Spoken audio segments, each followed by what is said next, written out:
Selamat pagi semeton, Om Swastiastu, Assalamualaikum warahmatullahi wabarakatuh. Namo Buddhaya, salam sejahtera, salam bahagia. Desa Yembangkau merupakan salah satu dari 10 desa yang ada di Kecamatan Mendoyo. Nah, untuk mengetahui lebih jauh apa saja yang menjadi inovasi-inovasi serta potensi yang ada di Desa Yembangkau, pagi ini saya bersama Bapak Perbekal Desa Yembangkau, Bapak Ikomang Darmawan. Selamat pagi, Pak Gal. Selamat pagi. Lebih jauh untuk mengenal Desa Yembangkau dari Bapak Perbekal, mungkin Bapak bisa menyampaikan sekilas profil Desa Yembangkau. Baik, terima kasih atas waktu yang diberikan. Om Swastiastu. Om Swastiastu. Assalamualaikum warahmatullahi wabarakatuh. Namo Buddhaya, salam sejahtera untuk kita semua. Salam bahagia. Salam bahagia. Jadi perkenalkan, nama saya Ikomang Darmawan, Perbekal Desa Yembangkau. Saya menjabat sejak 9 Desember 2019. Merupakan periode pertama di masa jabatan saya. Nah, tentunya dalam hal ini jajaran perangkat desa terdiri dari 1 orang sekdes, kemudian juga jumlah staf tahun ada 6 orang yang mengikuti dari perbangunan di Desa Yembangkau. Nah, kemudian juga ada 9 orang PPD, kemudian ada lembaga yang namanya LPM, tim penggerak PKK, dan lembaga kemasyarakatan lainnya. Nah, Desa Yembangkau memang memiliki potensi yang beragam, baik secara geografis maupun demografis. Secara geografis, Desa Yembangkau memiliki luas wilayah kurang lebih 2031 hektar, yang sebagian merupakan dataran tinggi dan kawasan hutan. Secara demografis, jumlah penduduk Desa Yembangkau juga terdata di profil desa, yaitu di tahun 2023 per Mei 2023 sejumlah 5.271 jiwa, yang terdiri dari 2.710 kepala keluarga, sebagian besar merupakan usia produktif. Jadi Desa Yembangkau memiliki lahan pertanian yang cukup luas, sehingga mata pencarian utamanya masyarakat kami bergerak di bidang pertanian, yaitu persawahan dan perkebunan serta peternakan. Di Yembangkau juga ada bekerja di sektor formal, baik itu di swasta maupun PNS, ada juga pegawai negeri. Nah, kemudian juga ada pengusaha atau UMKM, dan juga di Desa Yembangkau ada kisaran 500 orang yang memang bekerja di luar negeri, ada di Jepang, ada di Amerika, ada juga di Korea, serta sebagai pekerja di negara sebelah tetangga Malaysia dan Filipina. Seperti yang kita ketahui, status Desa Yembangkau berdasarkan perhitungan Indeks Desa Membangun tahun 2023 ini, status desa kan menjadi mandiri. Mungkin Bapak bisa menceritakan sedikit tentang upaya, kemudian perkembangan serta capaian pemerintah Desa Yembangkau, Pak. Memang kami baru saja menyelesaikan pemodelan data dan Indeks Desa Membangun, lebih dikenal dengan IDM. Setiap tahun rutin kami lakukan dan dibantu oleh tenaga pendamping dari Kementerian Desa yang diverifikasi mulai dari tingkat kecamatan sampai ke tingkat kabupaten, provinsi, dan ke tingkat Kementerian Desa. Untuk status desa seperti yang diketahui pada tahun 2020 dan tahun 2021, status desa memang sudah menjadi maju.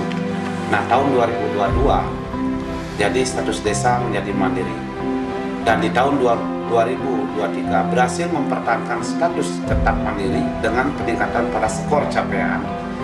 Semua upaya dan capaian tersebut tentunya tidak terlepas dari dukungan baik dari masyarakat maupun dari pemerintah kabupaten kota.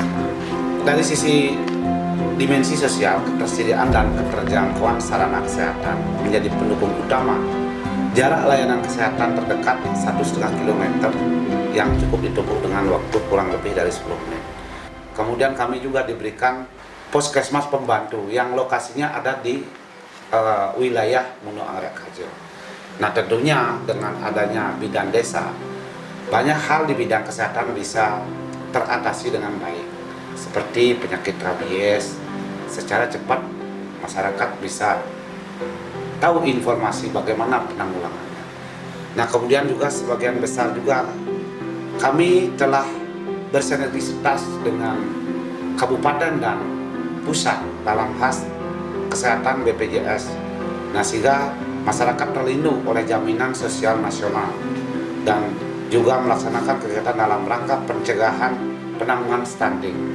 Jadi stunting ada di Desa Yamangkau dengan jumlah posyandu 12. Nah, kemudian dengan petugas masing-masing di posyandu ada 5 orang. Nah, tentunya bisa meningkatkan kesehatan tumbuh kembang anak dalam balita dari 0 sampai 5 tahun. Nah, itu bisa diatasi. Nah, walaupun mungkin stunting dan pemerintah pusat lewat peningkatan anggaran dana desa itu setiap tahun kami bisa meningkatkan 10%-nya dalam konteks pemberian makanan tambahan dan termasuk kesejahteraan daripada petugas kader posyandu. Nah, kemudian juga memberikan bimbingan teknis dalam setahun berjalan untuk memberikan sedikit pemahaman dan pengertian manakala mereka istilahnya dalam konteks tugas keseharian dalam bulan berjalan bisa memberikan pemahaman dan melakukan tugas dengan sebaik-baiknya terhadap masyarakat penerima manfaat. Nah, kemudian akses pendidikan juga dalam kewenangan desa itu ada di posisi PAUD. Kami juga ada punya dua dari TK Widya Lestari 1 yang lokasinya di Muno Anggrek dan TK Widya Lestari 2 lokasinya ada di Sekar Kejulo. Dan selama ini 3 tahun berjalan kami sudah mampu memberikan 9 bedah rumah yang kami laksanakan bersama-sama tim pengelola kegiatan yang ada di desa. Nah, tentunya kami juga membuat program pemberdayaan baik itu di bidang peternakan maupun di perkebunan. Di peternakan dengan situasi pandemi sampai ke endemi saat ini sesuai dengan program pemerintah pusat dari Kementerian Desa itu di blok dana desa itu menjadi persentase. Nah, tentunya di dekade pertama di masa pandemi pemerintah pusat menganggarkan bantuan langsung tunai desa kurang lebih 40% dan itu tersalurkan dengan baik.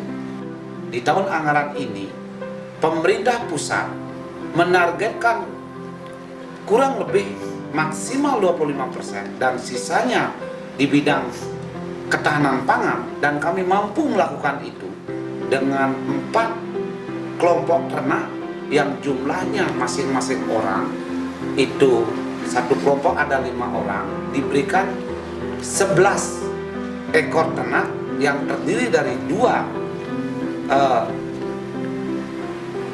betina per masing-masing anggota dan 1 jantan.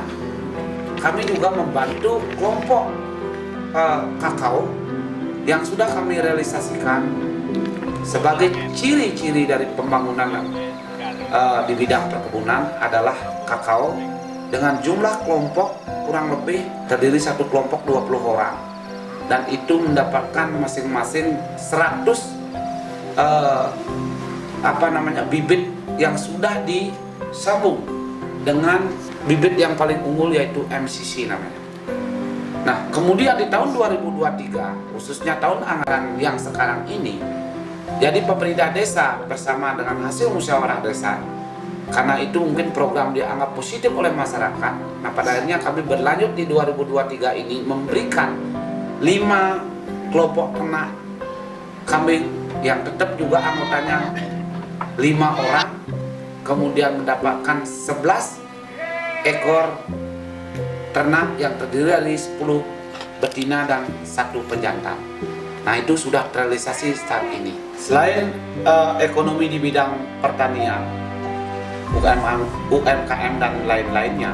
Nah tentunya juga di desa ada yang namanya BUMDes. Jadi BUMDes juga khusus di desa yang Mangkau ada pergerakan untuk meningkatkan dulu karyawannya, baik itu direktur, kemudian sekretaris dan bendahara serta badan pengawas. Tentunya kami bergerak di bidang simpan pinjam dengan bunganya 2,5 menurun. Nah tentu pergerakan ini juga sangat direspon positif terhadap masyarakat karena kami bisa membantu dengan pengiriman tenaga ke luar negeri seperti ke Jepang dengan saat ini dengan anggaran dana desa yang kami bantu setiap tahun dengan jumlah disesuaikan dengan hasil musyawarah melihat kondisi keuangan desa, dan saat ini BUMDes bersama kurang lebih mengelola dana 700 juta. Nah sehingga manfaatnya di bidang simpan pinjam, di bidang jasa, dan bisa di bidang perdagangan. Nah tentunya juga bisa membantu masyarakat yang keluar negeri seperti ke pesiar dan ke negara-negara, sehingga dengan menjabat kami selaku perbekal baru 3 tahun sudah ada PAD walaupun kecil. Di tahun 2020 ada PAD dari BUMDes kita sendiri yaitu 9 juta. Kemudian dekade 2022 itu ada 15 juta. Plus ada tambahan dari BUMDes bersama.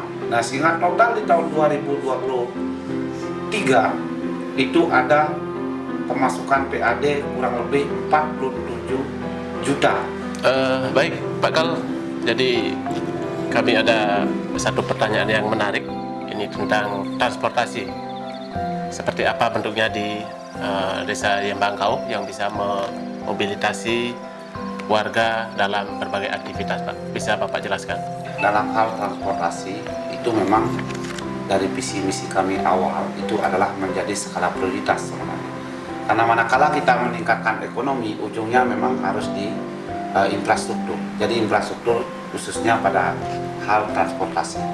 Nah salah satu contoh, sebenarnya di tahun 2020 sebelum pandemi, jadi desa Yembangkau kalau boleh dikatakan kami sudah cukup panjang bisa menyelesaikan apa yang menjadi kewenangan desa dalam hal infrastruktur.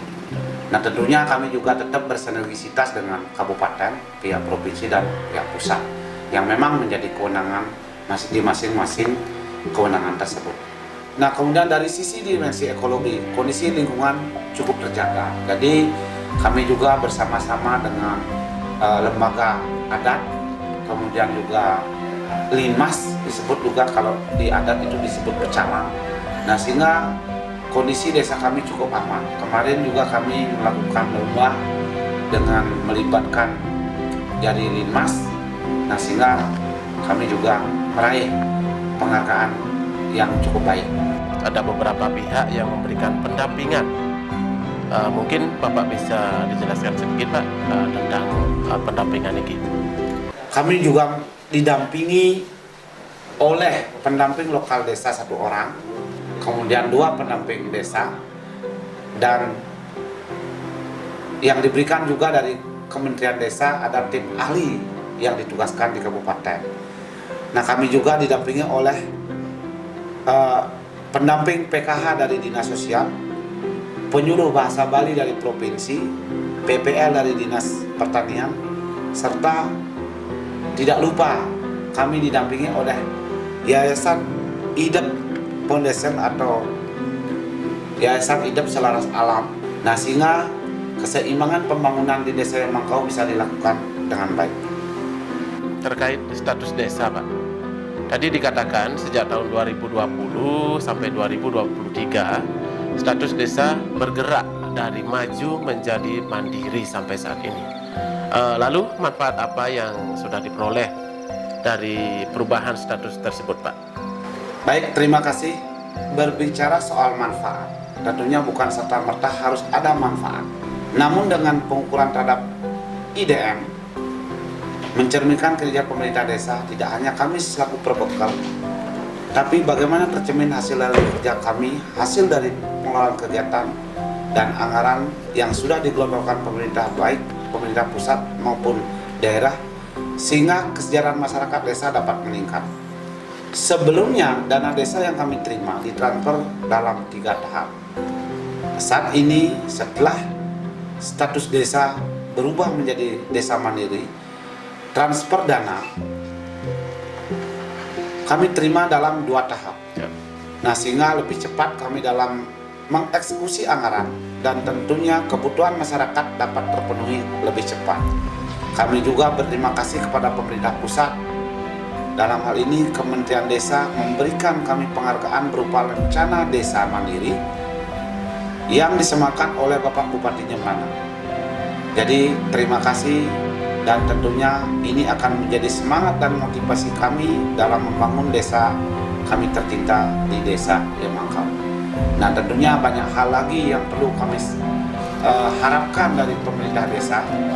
Nah, sehingga ke depan desa akan menjadi lebih sejahtera masyarakatnya, desanya bisa lebih maju, dan tentu bisa bersaing di antara desa-desa yang lain di tingkat nasional.